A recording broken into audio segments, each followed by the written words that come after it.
Bismillahirrahmanirrahim. Assalamualaikum warahmatullahi wabarakatuh. Eh, Selamat siang Bapak Ibu ya, terutama dosen Prodi Bisnis Digital FEB UNM.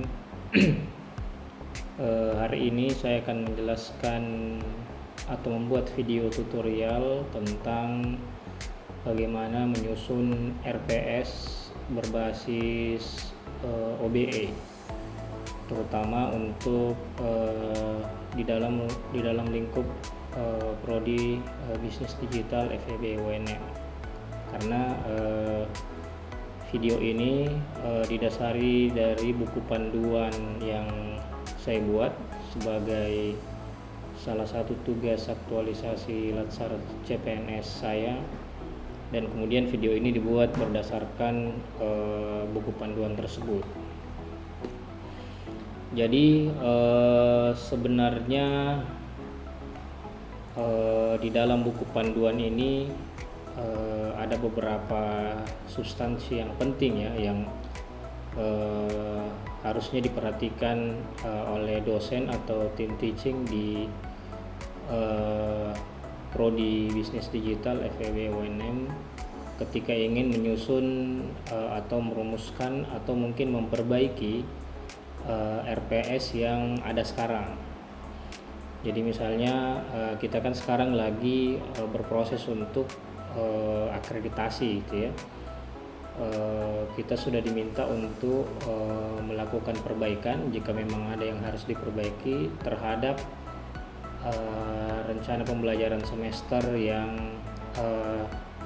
mata kuliah yang masing-masing diampu oleh Bapak Ibu sekalian.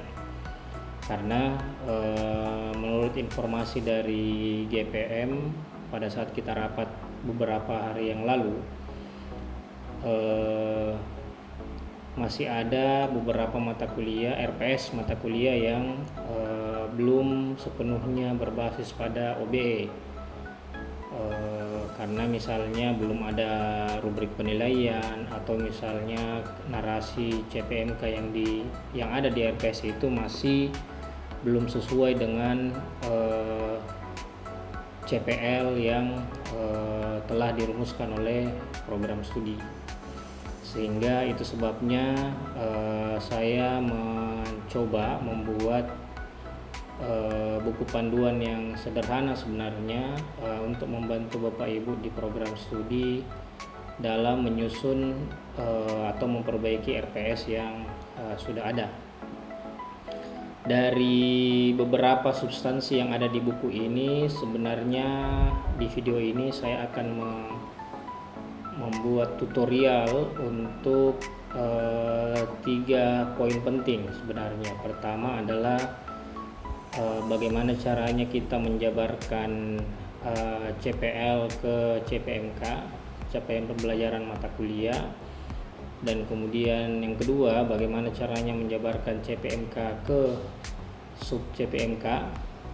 Dan yang ketiga adalah bagaimana merumuskan rubrik pembelajaran atau rubrik penilaian yang akan kita gunakan dalam proses belajar mengajar. Mungkin langsung saja. Pertama, sebelum sebenarnya kita menjabarkan CPL ke CPMK, hal yang paling mendasar yang harus dipahami oleh Bapak Ibu sekalian adalah memahami CPL dan profil lulusan.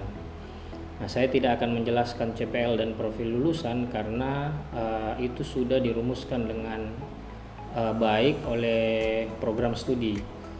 Jadi Kaprodi sudah merumuskan apa CPL dan sudah mengaitkan antara CPL dan profil lulusan. Bahkan sudah ada pemetaan yang dilakukan oleh program studi terkait dengan mata kuliah dan CPL. Jadi program studi sudah memetakan mata kuliah apa yang relevan dengan CPL yang sudah dirumuskan. Tapi pada prinsipnya sebelum kita membuat atau merumuskan CPMK maka sebaiknya Bapak Ibu sekalian itu perlu memahami dengan baik profil lulusan yang ada di program studi bisnis digital dan CPL-nya, sehingga karena itu yang menjadi dasar, CPL ini kemudian yang menjadi dasar kita untuk merumuskan CPMK, capaian pembelajaran mata kuliah. Nah, kalau kita lihat dalam buku panduan yang saya buat, sebenarnya ini juga umum di buku panduan yang lain berkaitan dengan CPMK gitu ya, atau berkaitan dengan kurikulum berbasis OBE. Itu didefinisikan sebagai turunan dari CPL yang dibebankan oleh mata kuliah. Jadi kalau kita bicara CPMK itu sebenarnya adalah turunan atau penjabaran dari CPL yang dibebankan pada mata kuliah tersebut. Oke, jadi misalnya kalau CPL itu bersifat umum, menunjukkan kompetensi yang harus dimiliki oleh lulusan, sementara CPMK ini bersifat operasional karena itu spesifik berkaitan dengan mata kuliah tersebut, jadi khas dari mata kuliah itu. Artinya narasinya tidak boleh umum, dia harus mencerminkan mata kuliah tersebut. Nah, secara substansi di buku panduan ini, CPMK itu menggambarkan akumulasi kemampuan mahasiswa yang mencakup sikap, pengetahuan, dan keterampilan yang harus didemonstrasikan atau ditunjukkan setelah mereka menyelesaikan seluruh proses pembelajaran dalam satu mata kuliah tertentu. Jadi misalnya ada satu mata kuliah yang diambil oleh mahasiswa ditempuh dalam waktu 1 semester misalnya, maka CPMK itu menggambarkan kemampuan mahasiswa tersebut dalam 3 aspek: pengetahuan, sikap, dan keterampilan yang harus didemonstrasikan, yang harus ditunjukkan bahwa mereka sudah menguasai 3 aspek tersebut. Nah, sebagai awal, sebelum kita bicara lebih teknis tentang bagaimana menyusun atau merumuskan CPMK, ada 5 hal mungkin yang menurut saya perlu diketahui oleh Bapak Ibu dosen sebelum merumuskan CPMK. Pertama, ketika kita merumuskan CPMK, kalimatnya itu pertama harus bisa diamati atau bisa diukur. Karena CPMK ini nanti ujungnya akan diukur, ingin mengukur seberapa jauh hasil belajar dari mahasiswa, maka ya tentu kalimatnya harus bisa diamati, artinya tidak ambigu, dan harus bisa diukur tentunya. Nah, diukur, karena ada kata diukur di sini, berarti dia harus punya aspek kuantitatif yang bisa kita nilai nantinya. Nah, jadi bukan hanya sekedar niat mengajar dosen. Jadi biasanya kelemahannya adalah ketika kita tidak punya CPMK, seringkali kita mengajar itu berdasarkan apa yang ada di kepala kita saja. Misalnya ngambil buku textbook tertentu kemudian kita ajarkan, padahal sebenarnya tidak seperti itu. Kita harus punya CPMK-nya dulu. Yang kedua, ini spesifik mata kuliah. Jadi kalimatnya atau rumusannya harus mencerminkan kekhasan dari materi dan bahan kajian di mata kuliah tersebut. Jadi misalnya kalau saya mengajar mata kuliah ekonomi makro, maka CPMK-nya harus khas mata kuliah makro, yaitu ekonomi makro. Begitupun misalnya Bapak Ibu yang mengajar di mata kuliah yang lain. Artinya tidak boleh ada satu CPMK yang digunakan untuk lebih dari satu mata kuliah. Oke. Yang ketiga, yang paling penting juga adalah istilah constructive alignment atau selaras. Nah, selaras yang dimaksud ini adalah keselarasan antara CPMK dengan CPL. Jadi sekali lagi program studi sudah memetakan CPL ke mata kuliah. Jadi kita sudah punya gambaran tentang mata kuliah kita itu dibebankannya ke CPL berapa. atau CPL yang mana. Tinggal kita membaca saja. Di dalam buku ini juga saya sudah masukkan beberapa CPL yang sudah dirumuskan oleh semua CPL yang sudah dirumuskan oleh program studi. Tinggal dibaca kembali. Nah, pada saat kita rapat akreditasi, Kaprodi juga sudah menjelaskan tentang ada file pemetaan gitu ya, pemetaan program mata kuliah terhadap CPL. Tinggal kita lihat kembali mata kuliah yang kita ampu itu masuk dalam CPL yang mana atau dibebankan pada CPL yang mana. Nah, itu sangat penting untuk kita selaraskan. Artinya pemahaman terkait dengan CPL yang dibebankan ke mata kuliah kita itu sangat penting kita pahami lebih dulu sebelum merumuskan CPMK-nya. Yang keempat, kalimat CPMK itu harus menggambarkan penguasaan materi secara utuh. Penguasaan materi di mata kuliah itu secara utuh, secara komprehensif gitu ya. Tapi yang perlu dijaga adalah jangan terlalu detail. Jangan terlalu detail bicara tentang materi tertentu. Kenapa? Karena kita masih punya sub CPMK. Detail-detail terkait dengan penguasaan materi tertentu itu dijabarkan ke level sub CPMK-nya nanti. Nah, yang terakhir, yang kelima adalah minimal satu sub CPMK itu menjabarkan satu CPL. Jadi kalau kita sudah lihat pemetaan yang CPL ke mata kuliah, misalnya mata kuliah yang kita ampu itu dibebankan satu CPL, maka minimal kita merumuskan satu CPMK-nya. Nah, tapi kalau misalnya mata kuliah yang dibebankan ke mata kuliah kita, CPL yang dibebankan ke mata kuliah itu misalnya ada 2 CPL atau 3 CPL, maka minimal CPMK yang harus kita rumuskan adalah 2 atau 3. Jadi misalnya kalau CPL-nya 2, berarti kita harus membuat minimal 2 CPMK, masing-masing satu untuk satu CPL. Kalau kita dibebankan mata kuliah kita dibebankan 3 CPL, maka kita harus membuat 3 CPMK minimal. Oke, jadi tidak boleh ada satu CPMK yang mengakomodir 2 atau lebih dari satu CPL. Tidak boleh seperti itu. Kenapa? Karena nanti sekali lagi ujungnya ini akan diukur pencapaiannya, dan akan sulit tentunya untuk mengukur pencapaian CPL kalau kita hanya merumuskan satu CPMK untuk lebih dari satu CPL. Jadi mesti diperhatikan di situ gitu ya. Nah, hal lain yang mungkin mendasar juga yang perlu dipahami sebelum kita bicara tentang bagaimana metode merumuskan CPMK, pertama adalah kalimat CPMK-nya.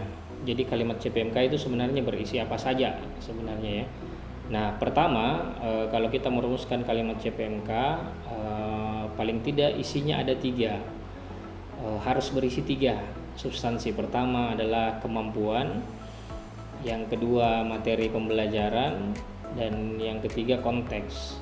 Jadi kemampuan apa yang itu biasanya dalam bentuk kata kerja, misalnya menguasai, menerapkan, itu kemampuan ya, kata kerja. Ditambah dengan materi pembelajaran, kata benda, dan konteksnya atau kata keterangan. Itu yang pertama. Jadi harus berisi 3 itu. Yang kedua, ini uraiannya ya. Jadi misalnya di kemampuan itu kata kemampuan yang kita pilih tidak boleh sembarang memasukkan menggunakan kata verbnya ya, atau kata kerjanya. Harus menggunakan kata kerja operasional atau KKO yang biasanya kita kenal sebagai tingkatan taksonomi Bloom. Jadi harus memperhatikan di situ. Nah, ketika kita sudah mengetahui CPL yang dibebankan ke mata kuliah kita, di situ kan CPL itu kalimatnya pertama juga menggunakan formula seperti ini ya.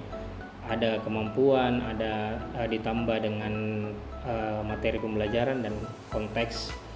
Maka kita bisa lihat, kita harus lihat bahwa di kata kemampuan yang digunakan di CPL yang dibebankan ke mata kuliah yang kita ampu itu menggunakan taksonomi Bloom yang mana atau kelas kata yang keberapa gitu ya, kira-kira begitu. Jadi kalau misalnya kelas kata CPL itu misalnya anggaplah kelas kata yang ketiga, levelnya ada di level yang ketiga, maka kita tidak boleh menggunakan level di bawahnya untuk merumuskan CPMK. Oke, jadi misalnya ini contoh ya, contoh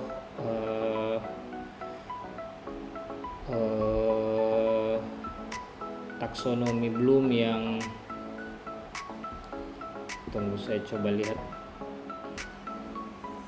Nah, anggaplah misalnya ini ya Bapak Ibu, jadi misalnya di CPL yang dibebankan ke mata kuliah kita itu misalnya menggunakan kata menerapkan ini berada di level C3 misalnya.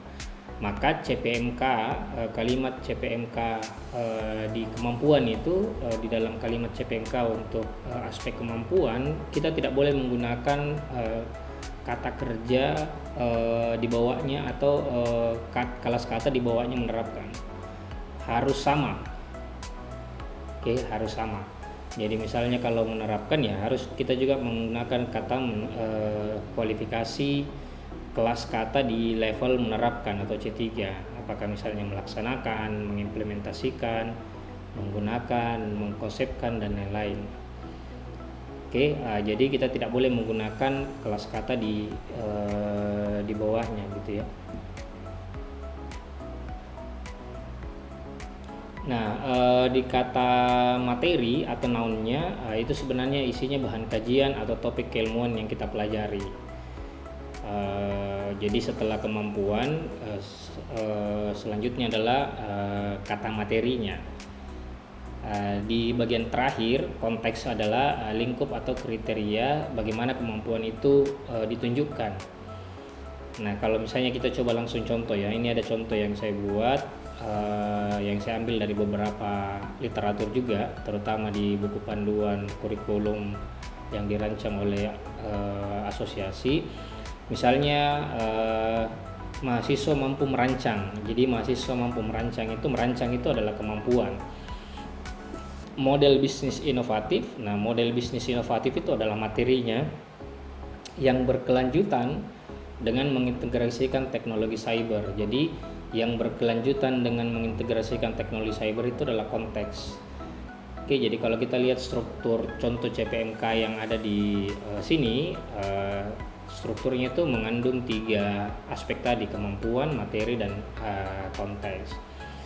Nah, misalnya di bidang event ya, mahasiswa mampu mengevaluasi. Mengevaluasi itu adalah kemampuan. Apa yang dievaluasi? Elemen desain dalam event-event besar. Nah, elemen desain dalam event-event besar itu adalah materinya. Materi. Dalam konteks apa? Atau misalnya menggunakan apa? Dengan menggunakan pendekatan design thinking untuk merumuskan strategi perencanaan yang efektif. Jadi dengan menggunakan pendekatan design thinking untuk merumuskan strategi perencanaan yang efektif itu adalah konteksnya. Oke, itu adalah konteks yang digunakan. Jadi begitu kira-kira gambarannya Bapak Ibu ya, ketika kita merumuskan kalimat CPMK. Nah, ini sebenarnya bisa dibilang metode yang saya tawarkan di dalam buku ini, yang saya baca beberapa literatur terkait dengan panduan penyusunan RPS berbasis OBE tidak menawarkan cara bagaimana caranya, bagaimana merumuskan, bagaimana menjabarkan CPL ke CPMK. Nah, kemudian ini mungkin bisa dibilang metode yang saya tawarkan saja, bisa saja berbeda dengan pemahaman Bapak Ibu gitu ya. Tapi ini metode yang kira-kira menurut saya bisa memudahkan Bapak Ibu untuk merumuskan CPMK. Nah, jadi misalnya saya menggunakan matriks gitu ya. Matriks yang di sebelah sini, sebelah kiri ini, atau tabel kolom di sebelah kiri ini adalah capaian pembelajaran lulusan yang dibebankan di mata kuliah itu. Jadi misalnya di buku ini saya mengambil contoh mata kuliah ekonomi makro gitu ya. Nah, di mata kuliah ekonomi makro itu misalnya dibebankan CPL 3. Ada dua CPL yang dibebankan, CPL 3 dan CPL 5. Kita simpan di bagian kiri atau di bagian kolom pertama gitu ya, dalam matriks yang kita buat. Nah, di sebelah kanan itu sebenarnya adalah daftar materi atau mungkin bisa disebut bahan kajian yang umumnya jadi materi umum yang umumnya disampaikan ketika kita bicara tentang mata kuliah itu. Jadi misalnya kalau di ekonomi makro itu menurut saya umumnya kita akan menyampaikan 4 materi. Pertama, pertumbuhan ekonomi, inflasi, pengangguran, dan kebijakan fiskal dan moneter.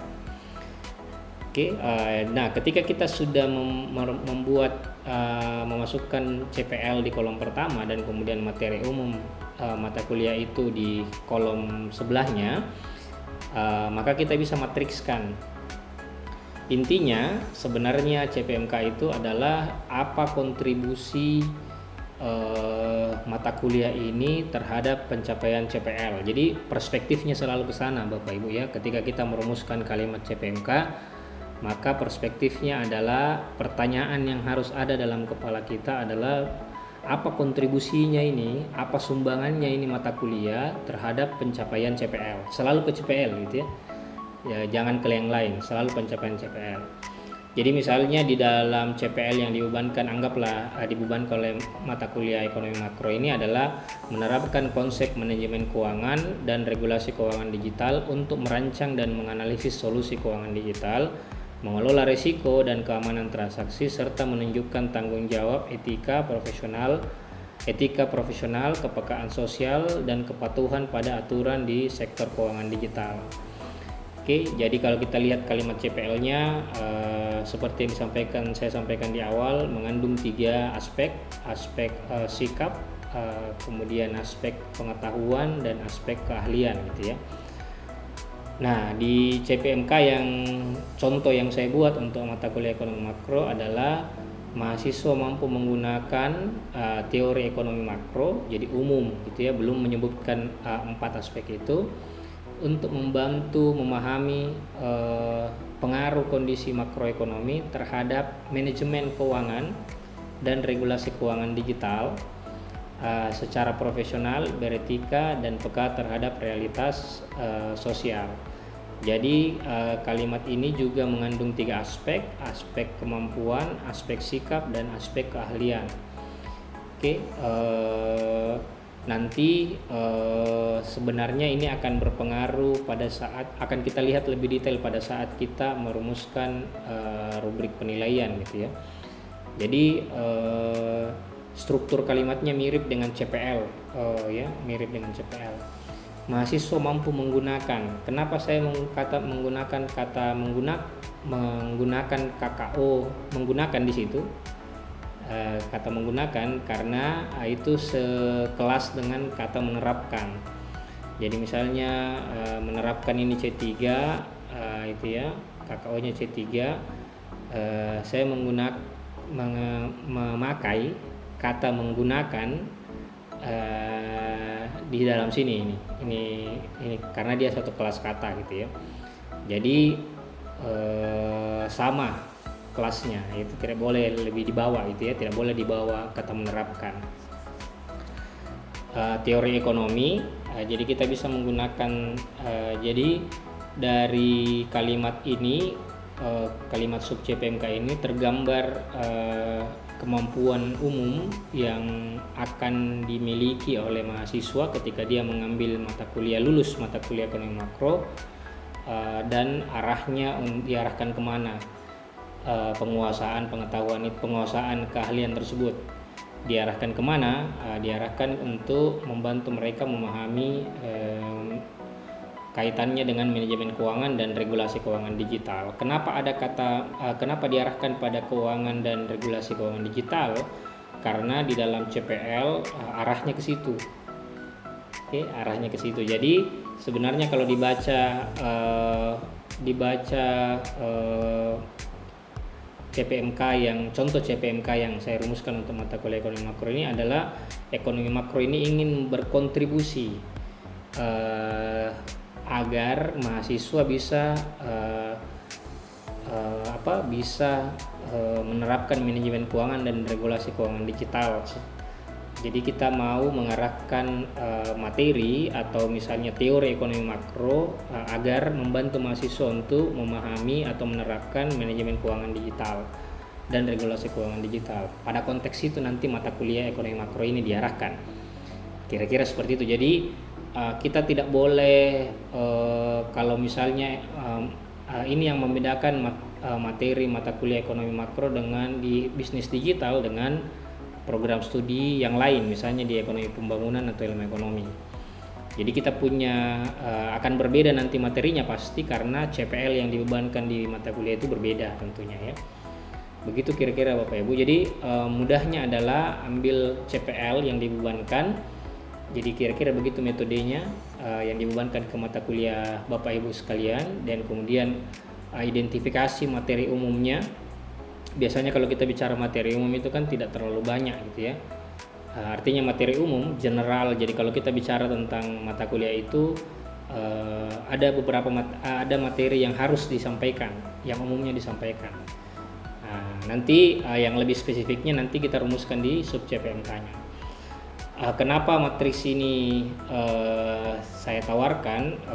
Pertama, ini tidak pernah ada saya lihat dirumuskan atau dimasukkan ke dalam buku panduan penyusunan RPS. Kita hanya selalu diarahkan selaras gitu ya, tapi bagaimana menselaraskan itu tidak pernah dijelaskan secara teknis. Saya coba menawarkan metode matriks ini untuk memudahkan saja Bapak Ibu sekalian untuk merumuskan kalimat CPMK. Jadi harapannya dengan muncul matriks ini kita tidak bingung mulai dari mana dalam merumuskan CPMK. Oke. Nah, misalnya di contoh yang kedua, misalnya di CPL yang kelima yang dibebankan ke materi ekonomi makro ini mengaplikasikan teori kewirausahaan dan model bisnis digital untuk mengidentifikasi peluang pasar, merancang dan mengembangkan bisnis digital yang inovatif dan berkelanjutan, serta menunjukkan kemandirian, semangat kejuangan dan kewirausahaan, kreativitas, ketangguhan dan etika dalam ekosistem digital. Itu CPL 5 yang dibebankan ke mata kuliah ekonomi makro. Nah, berarti kan saya juga harus merumuskan CPMK-nya. Karena satu CPL minimal satu CPMK. Boleh satu CPL lebih dari satu CPMK boleh, tapi tidak boleh satu CPMK mewakili 2 atau lebih dari satu CPL. Nah, misalnya saya tetap menggunakan memakai kata menggunakan di situ, KKO menggunakan teori ekonomi makro. Harapannya mahasiswa setelah lulus mata kuliah ini dia bisa mempraktekkan, mengaplikasikan gitu ya teori ekonomi makronya untuk membantu mereka memahami bagaimana membantu mereka mengaplikasikan kewirausahaan dan model bisnis digital gitu ya secara kreatif, mandiri, tangguh dan beretika. Nah, jadi seperti itu Bapak Ibu ya. Jadi sebenarnya relatif mudah, bayangan saya matriks ini digunakan dan lebih mudah membantu kita untuk mulai dari mana untuk merumuskan CPMK-nya. Ini sebenarnya sudah saya tunjukkan teknisnya, tidak terlalu rumit karena memang disetting untuk mudah saja supaya Bapak Ibu bisa menggunakan. Pertama, isi kolom pertama itu dengan CPL tadi yang dibebankan yang ini ya. Jadi misalnya kalau kita pindah ke Excel, jadi misalnya ini ya, isi kolom pertama dengan CPL yang dibebankan. Ini CPL yang dibebankan di mata kuliahnya. Setelah itu apa materi yang di materi umum yang disampaikan, materi umum yang harus disampaikan oleh mata kuliah tersebut, di dalam mata kuliah tersebut. Setelah itu ya matrikskan. Oke, matrikskan. Jadi itu saja sebenarnya. Nah, mungkin yang agak sedikit lebih panjang dibandingkan CPMK ketika kita bicara tentang bagaimana menyebarkan CPMK ke sub CPMK. Nah, ini mungkin agak sedikit lebih panjang tadi, tapi saya tetap menggunakan matriks yang tadi. Jadi hanya mengembangkan saja, oke? Hanya mengembangkan matriksnya.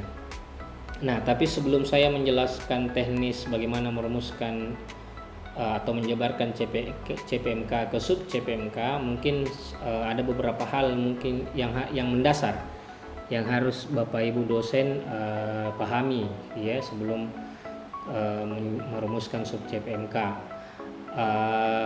Pertama, yang mendasar itu adalah struktur kalimat yang nanti dirumuskan. Struktur kalimat sub CPMK itu yang nanti Bapak Ibu rumuskan harus mengacu pada akronim SMART gitu ya. SMART ini adalah kepanjangan dari specific, measurable, achievable, realistic, dan time bound. Ingat Bapak Ibu ya, karena sub CPMK itu nanti jatuhnya ke pertemuan di dalam mata kuliah itu. Jadi nanti kita akan menjabarkan sub CPMK yang kita susun itu per pertemuan. Jadi makanya kenapa penekanannya penting untuk memperhatikan SMART-nya ini tadi. Nah, di spesifik itu tentu rumusannya harus jelas, rumusan kalimat sub CPMK-nya harus jelas, menggambarkan sikap pengetahuan dan keterampilan. Oke, sikap pengetahuan dan keterampilan. Yang kedua, measurable, dia bisa diukur ya, punya target yang bisa diukur.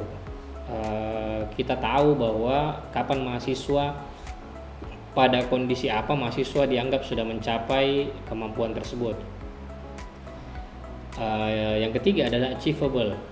Oke, ya ini tentu achievable ini harus rumusan CPMK itu menunjukkan kemampuan yang sanggup dicapai oleh mahasiswa S1 misalnya kalau kita mengajar S1.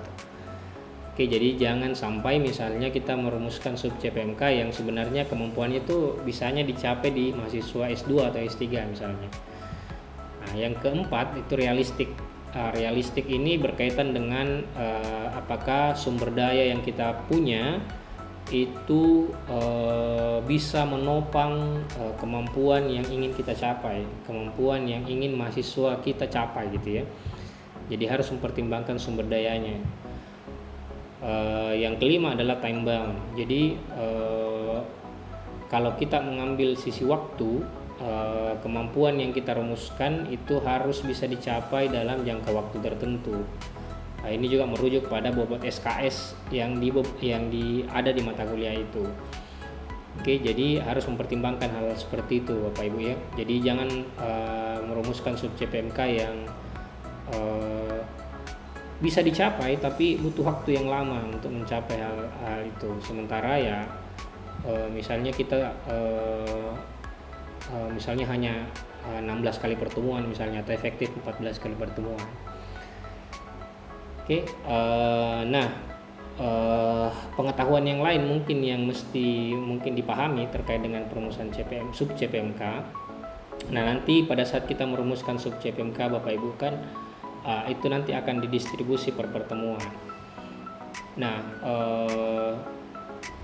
di dalam penyusunan RPS berbasis OBE ada beberapa pendekatan untuk mendistribusikan itu yang disebut sebagai struktur logik atau struktur logika gitu ya.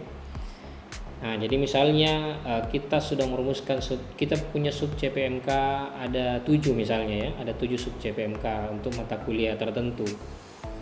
Nah, kita mau menggunakan struktur logik atau struktur logika yang seperti apa untuk membagi apa yang sub CPMK mana dulu yang pertama kita ajarkan, baru setelah itu sub CPMK apa, dan terakhir sub CPMK yang mana.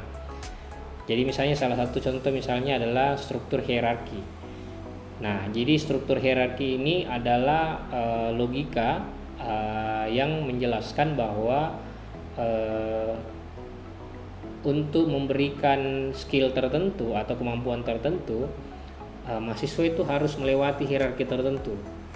Jadi contoh misalnya untuk belajar kemampuan A, mahasiswa wajib lulus kemampuan B terlebih dahulu.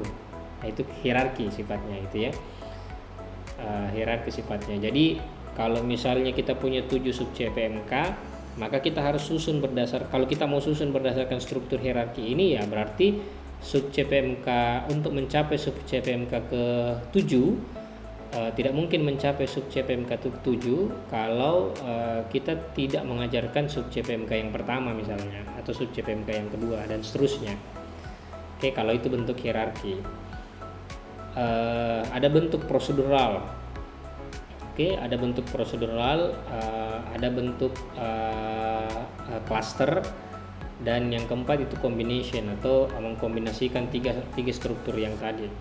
Nah, kombinasi ini sebenarnya bisa kita gunakan, atau beberapa literatur mengatakan banyak digunakan atau umum digunakan karena dia menggabungkan 2 atau 3 struktur logika agar alur belajarnya mahasiswa itu lebih dinamis. Artinya kita bisa mengajarkan materi tertentu tanpa harus selesai pada materi tertentu. Jadi kita bisa mencapai skill C misalnya tanpa harus mengajarkan tanpa harus menunggu skill B dulu selesai gitu ya. Jadi bisa diajarkan. Tapi ini bagaimana menggunakan struktur logika ini sangat tergantung dari desain pembelajarannya Bapak Ibu sekalian. Jadi Bapak Ibu yang paling tahu gitu ya. Tapi penting diketahui bahwa ada 4 struktur logik yang akan kita jadikan dasar untuk mendistribusi sub CPMK gitu ya. Nah, ini sebenarnya teknisnya yang berlanjut dari bagaimana merumuskan CPMK.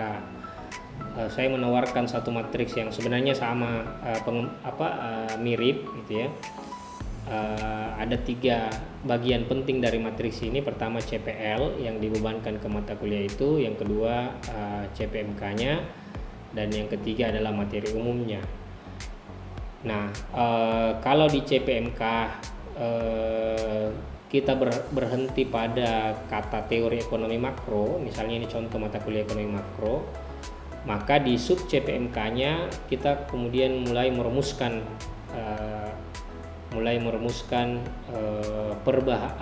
lebih spesifik lagi. Nah, karena kita sudah tahu, kita sudah masing-masing dosen pasti sudah tahu gitu ya, apa materi umum yang diajarkan terkait dengan mata kuliah itu misalnya. Nah, ini sebenarnya lebih mudah kita rumuskan sub CPMK-nya. Jadi misalnya contoh ya, jadi misalnya di pertumbuhan ekonomi itu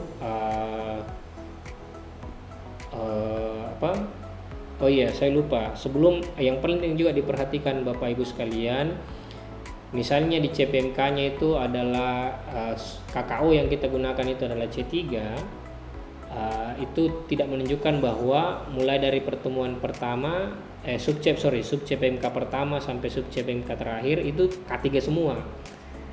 Nah, secara logis misalnya taksonomi Bloom itu kan kalau misalnya di level C3 kita gunakan KKO level C3, itu berarti kan itu tidak berarti bahwa kita harus meninggalkan C1 dan C2.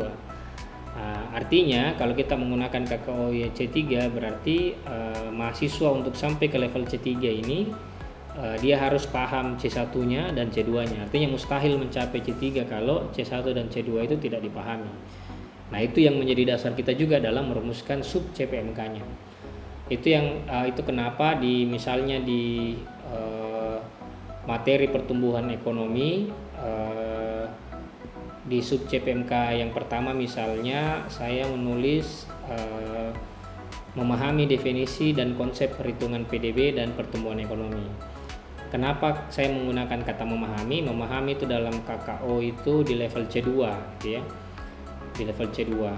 Artinya di bawahnya menerapkan atau menggunakan. Kenapa saya menggunakan kata memahami? Ya seperti yang saya jelaskan sebelumnya bahwa tidak mungkin kita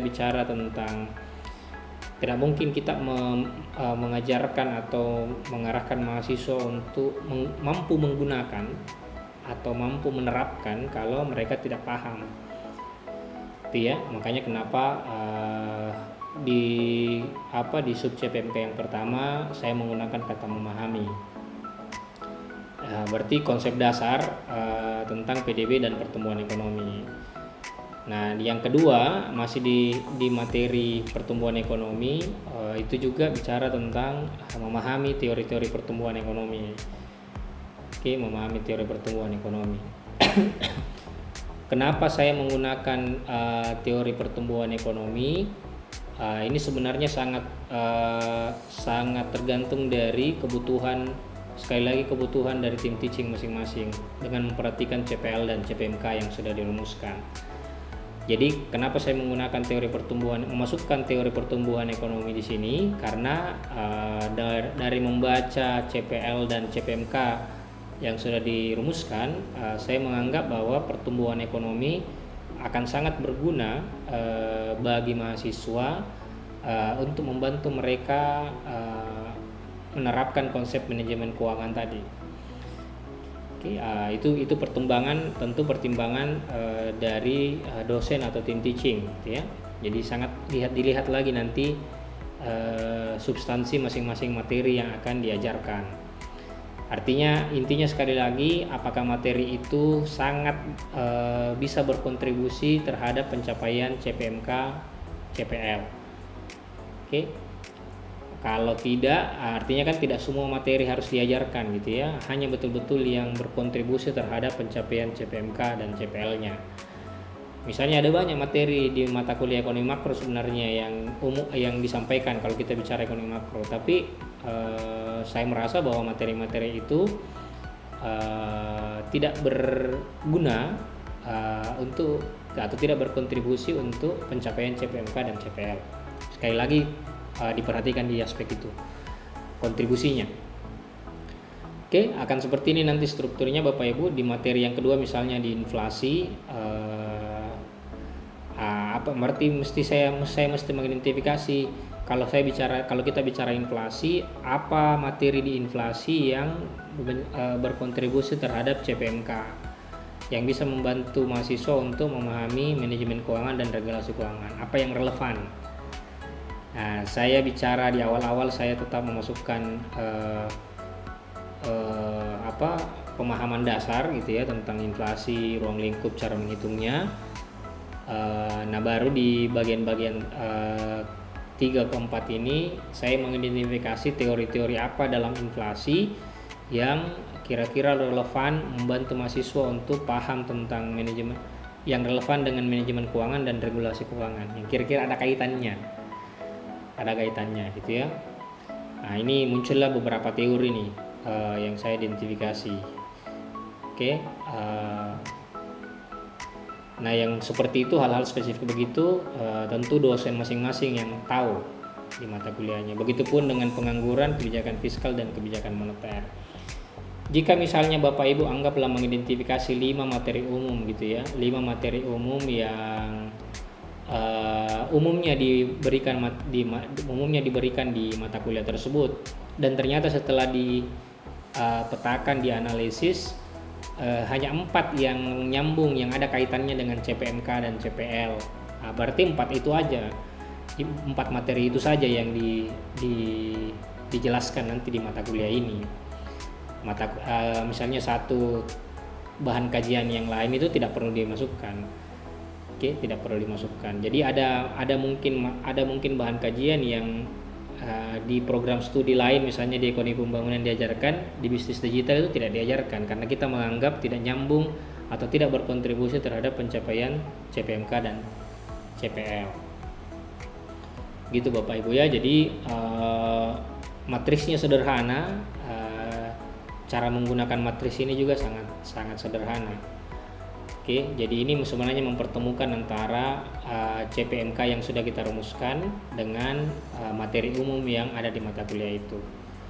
Nah, narasinya, matriksnya antara CPMK dengan materi umum tadi, itulah yang menjadi sub CPMK-nya. Oke, sub CPMK. Nah, yang setelah misalnya kita sudah buat, jadi nanti ini kita gabung, misalnya Bapak Ibu kan sudah merumuskan masing-masing ini ya. Ini kan belum kelihatan yang mana yang Bapak Ibu akan sampaikan duluan, misalnya yang sub CPMK mana yang Bapak Ibu akan sampaikan di pertemuan pertama dan atau butuh berapa pertemuan. Nah itu sangat tergantung lagi ke Bapak Ibu gitu ya. Jadi kalau kita sudah merumuskan sub CPMK ini dan ternyata kita perlu juga memperhatikan itu tadi durasinya ya, durasi waktu. Kalau misalnya dengan 5 atau 7 sub CPMK dianggap sudah cukup, karena misalnya dalam satu sub CPMK itu kita butuh waktu satu rata-rata 2 atau 3 pertemuan, 2 misalnya pertemuan satu sub CPMK, maka jangan membuat sub CPMK yang terlalu banyak.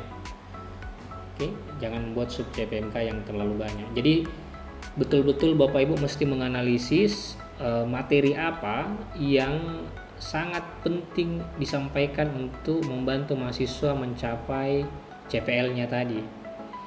Oke, jadi jangan asal memasukkan materi Bapak Ibu ya. Karena sekali lagi kita punya keterbatasan waktu, kita punya keterbatasan sumber daya gitu ya. Untuk yang kita sampaikan di dalam perkuliahan kita. Jadi jangan banyak. Karena itu akan menyulitkan kita nantinya dalam menyampaikannya. Kalau terlalu banyak sub CPMK-nya maka tidak mendalam materi yang kita sampaikan. Oke, tidak mendalam sehingga mereka mahasiswa itu tidak akan mengalami kesulitan dalam mengaplikasikan. Nah, kalau saya mungkin subjektivitas saya ini ya Bapak Ibu, untuk sampai ke level mengaplikasikan butuh kedalaman pemahaman gitu ya. Nah, kalau kita tidak dalam menyampaikan materinya, maka akan sulit bagi mahasiswa untuk mengaplikasikan. Kira-kira begitu gambaran sederhana saya. Ini subjektivitas, kita bisa berbeda pendapat terkait dengan itu. Oke, ini panduannya ada di dalam buku yang saya buat. Nah, mungkin bagian terakhir dari video ini adalah bagaimana menyusun rubrik penilaian. Nah, sebenarnya ini rubrik penilaian ini adalah hilirnya Bapak Ibu ya, dan harus seragam. Kenapa kita harus menyusun rubrik penilaian? Karena ini harus karena rubrik inilah yang kemudian menjadi dasar semua dosen dalam mata kuliah itu atau tim teaching di mata kuliah tersebut untuk memberikan nilai kepada mahasiswa. Nah, rubrik penilaian ini membuat penilaian ke mahasiswa itu menjadi lebih transparan dan lebih objektif, lebih adil gitu ya. Jadi dalam memberikan nilai ke mahasiswa, sebenarnya tiap dosen itu harusnya standarnya sama. Jadi misalnya di dalam satu mata kuliah ada 3 dosen, maka standar penilaiannya, aspek penilaiannya 3 dosen ini harusnya sama. Tidak boleh misalnya dosen A menilai kehadiran, sementara pindah ke dosen B kehadiran itu tidak dinilai lagi. Sebenarnya tidak boleh. Nah, itulah kenapa yang begitu sering terjadi karena kita tidak punya rubrik penilaian. Penilaian itu diserahkan pada subjektivitas masing-masing dosen.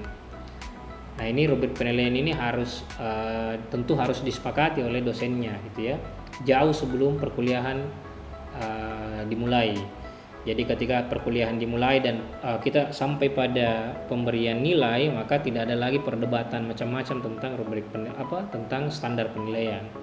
Karena kita sudah selesaikan itu di awal dan itu harusnya disampaikan ke mahasiswa di pertemuan-pertemuan awal. Di pertemuan awal harusnya disampaikan ini rubrik penilaiannya, semua dosen mengacu, 3 dosen misalnya mengacu pada rubrik penilaian yang sama. Jadi ketika di belakang hari misalnya ada mahasiswa yang protes tentang nilainya, nah tinggal ditunjukkan rubrik penilaiannya. Ini yang akan dinilai gitu ya, ini yang dinilai. Oke. Sebenarnya di rubrik penilaian itu Bapak Ibu ya, kita sebaiknya mulai dari sub CPMK. Oke, jadi kalau saya menggunakan matriks lagi, pendekatan matriks lagi supaya memudahkan kita, karena kan kita sudah merumuskan sub CPMK, ya, asumsi kita sudah merumuskan sub CPMK, maka kita juga sudah mendistribusi sub CPMK mana yang akan kita bahas pertama di pertemuan pertama, pertemuan kedua, sampai akhirnya ke pertemuan 16 gitu ya, termasuk di ujian dan ujian tengah semester dan ujian akhir semester. Nah, intinya sebenarnya di rubrik penilaian itu adalah mengukur sub CPMK-nya, mengukur pencapaian sub CPMK-nya. Oke. Nah, di dalam saya coba cek beberapa literatur, itu di rubrik penilaian paling tidak terkandung beberapa aspek yang penting. Pertama adalah bentuk pembelajarannya. Jadi kalau kita mau memberikan atau mau mencapai sub CPMK yang pertama, bagaimana kira-kira bentuk pembelajarannya? Oke, bentuk pembelajarannya. Misalnya bentuk pembelajaran, lebih spesifiknya Bapak Ibu bisa cek masing-masing bentuk pembelajaran. Ada banyak sebenarnya, salah satunya misalnya kuliah interaktif.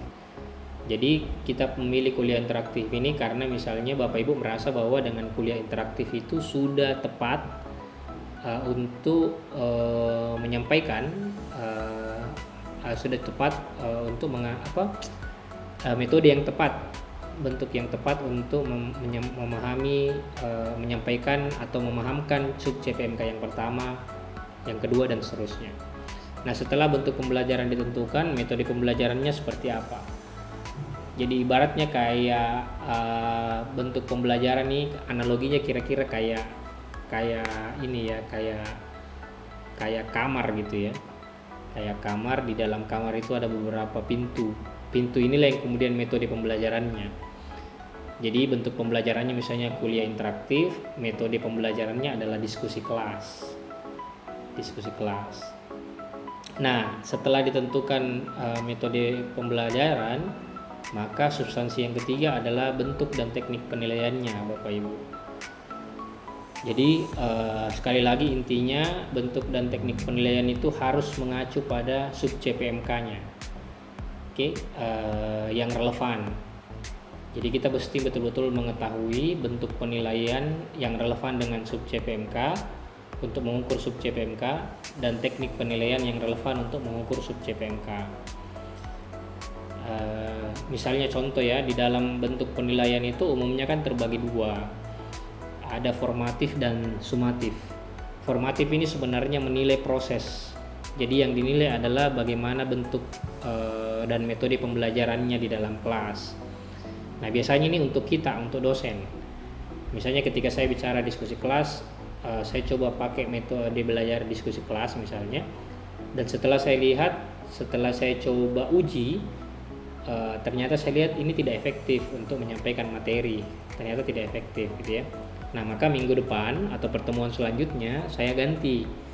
Nah, jadi itu lebih ke kita sebenarnya, formatif itu lebih ke proses belajar mengajar di dalam kelas. Nah, yang sebenarnya krusial adalah di sumatifnya. Di sumatif ini, teknik penilaian sumatif ini ada banyak Bapak Ibu ya.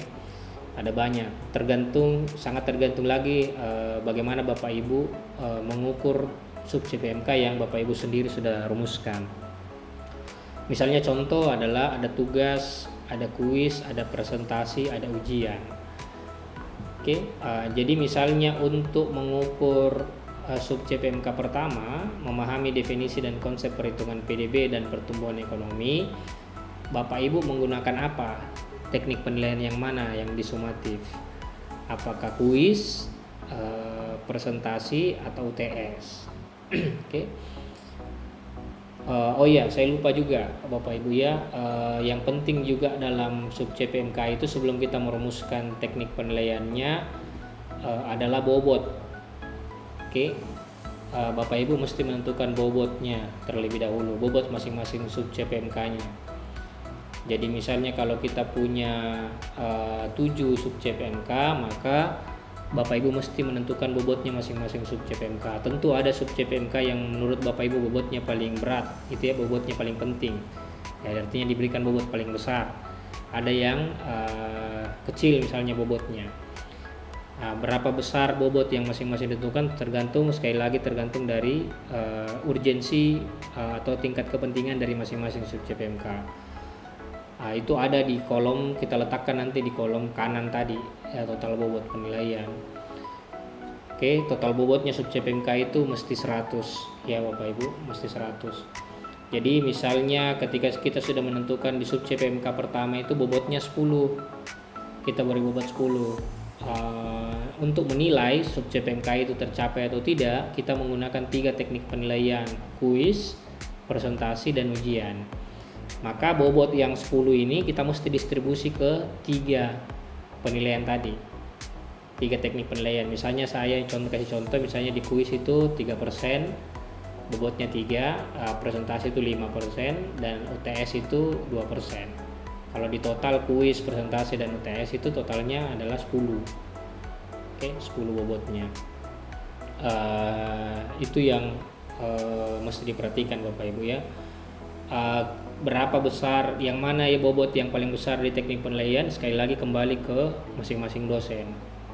Yang mana yang teknik penilaian yang dianggap betul-betul bisa mengukur pencapaian sub CPMK tadi. Nah, saya menganggap presentasi mungkin lebih besar dibandingkan kuis dan ujian karena di sini ada beberapa skill yang dibutuhkan gitu ya, lebih berat. Saya kasih bobot paling besar karena mereka harus buat materi, mahasiswa harus menjelaskan materinya. Kita bisa mengukur di situ bagaimana kemampuan presentasinya. Itu sehingga kenapa bobotnya presentasi itu lebih besar dibandingkan kuis dan ujian. Kira-kira begitu pertimbangannya Bapak Ibu ya. Jadi selalu ada pertimbangan, alasan rasional dibalik pemberian bobot di masing-masing teknik penilaian. Totalnya nanti ada 100% Bapak Ibu. Sebenarnya setelah kita rumuskan, mungkin saya kasih lihat saja tabelnya gitu ya.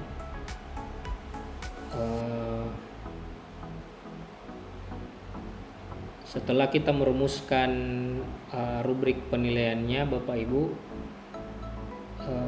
nanti hasilnya itu akan seperti ini. Cara menghitungnya itu nanti ujungnya akan seperti ini nanti bentuk perhitungannya. Jadi bentuk perhitungannya nanti itu akan merujuk pada pencapaian sub CPMK masing-masing Bapak Ibu ya, sub CPMK masing-masing. Jadi kita akan tahu bahwa mahasiswa A misalnya paham enggak atau mencapai enggak sub CPMK 1, lulus enggak sub CPMK 1. Nah, lulusnya berapa gitu ya, lulusnya dengan nilai berapa. Nah, begitu kira-kira Bapak Ibu ya. Jadi nanti ujungnya akan seperti itu. Nah, yang setelah itu sebenarnya yang tidak kalah penting di dalam rubrik penilaian itu adalah description atau deskriptor, biasanya dalam beberapa literatur saya lihat. Jadi ini sebenarnya dibuat per teknik penilaian tadi. Jadi misalnya kalau ketika kita punya 3 teknik penilaian, ada tugas, ada presentasi, dan ada kuis. Nah, di tugas misalnya, ini contoh saya bikin tugas. Di tugas misalnya, apa dasar kita dalam memberi nilai tertentu, memberi nilai kepada mahasiswa. Jadi misalnya tugasnya tertulis gitu ya, kita kasih soal tugasnya tertulis. Apa yang dinilai, apa yang menjadi dasar, apa yang menjadi standar, kita memberikan nilai pada tugas tersebut. Nah, itulah yang dimaksud dengan deskriptor tadi atau description. Jadi misalnya sub CPMK 1 memahami definisi dan konsep perhitungan PDW dan pertumbuhan ekonomi. Aspek yang dinilai tentu ada 3 Bapak Ibu ya, seperti karena CPL ada 3 komponennya, pengetahuan, keterampilan, dan sikap. Tentu yang dinilai juga sub CPMK ada 3, pengetahuan, keterampilan, dan sikap. Nah, di tugas, teknik penilaian tugas tadi, saya sudah petakan misalnya skor sangat tinggi itu kira-kira masuk di rentan 86 sampai 100, tinggi 7185, sedang 5670, dan rendah itu di bawah 55. Nah, standar saya dalam menilai tentu mencakup 3 aspek ini. Jadi misalnya contoh ya, mahasiswa saya berikan skor sangat tinggi, kategori sangat tinggi ketika tugasnya itu mencakup 4 aspek tadi. dia mampu menjelaskan definisi PDB serta pertumbuhan ekonomi dengan sangat akurat, mendalam, tanpa kekeliruan. Nah, di aspek struktur tulisan ini mengukur keterampilan gitu ya, keterampilan menulis tentu. Sangat terstruktur, memiliki alur logika yang jelas, bahasa yang baku dan mudah dipahami, dan di ketepatan waktu mengumpulkan tugas. Itu bicara sikap nih, mengukur sikap. Oke, ada apakah dia tepat waktu atau tidak, dan masih bicara sikap juga di originalitas. Apakah dia menggunakan AI atau tidak. Kira-kira seperti itu. Jadi di dalam description ini atau deskriptor ini ada 4 aspek yang dinilai, yang kalau terpenuhi semuanya sesuai dengan kategori atau deskripsi di dalam tabel ini, maka saya berikan skor sangat tinggi, antara 86 sampai 100. Begitupun dengan kategori tinggi, sedang, dan rendah. Nah, inilah sebenarnya salah satu yang poin dari rubrik penilaian Bapak Ibu ya. Ini yang harus sama oleh setiap dosen. Misalnya dalam satu mata kuliah ada 3 dosen, ini yang harusnya sama dipahami oleh masing-masing dosen. Jadi ketika ada mahasiswa, misalnya di kuis saya masuk pertama, di pertemuan pertama sampai kelima saya kasih kuis. Oke, saya menilai dengan description yang ini. Nah, di dosen yang kedua juga menilai dengan description ini. Ketika ada mahasiswanya protes atau misalnya mau menyanggah nilainya, kita bisa kasih lihat, karena kita 3 dosen ini punya standar yang sama dalam memberikan penilaian. Oke, nah jangan misalnya dosen A-nya menilai penguasaan konsep, dosen B-nya tidak menilai penguasaan konsep. Itu menjadi rancu nanti dan menjadi tidak adil, menjadi merasa membuat tidak adil mahasiswanya, karena kenapa misalnya di dosen A menilainya lain, dosen B menilainya lain, padahal ini mata kuliah yang sama. Oke Bapak Ibu ya, kira-kira seperti itu video tutorial yang singkat yang saya berikan terkait dengan perumusan bagaimana cara menentukan merumuskan CPMK, merumuskan sub CPMK, dan merumuskan atau menentukan atau membuat rubrik penilaian. Sampai ketemu di video selanjutnya. Nanti untuk diskusi lebih jauh, misalnya kalau ada yang kurang jelas dalam video ini, mungkin bisa dibaca buku panduan yang saya buat. Kalau misalnya masih ada yang belum dipahami, kita bisa diskusikan nanti di prodi. Oke, billahi taufiq wal hidayah. Wassalamualaikum warahmatullahi wabarakatuh.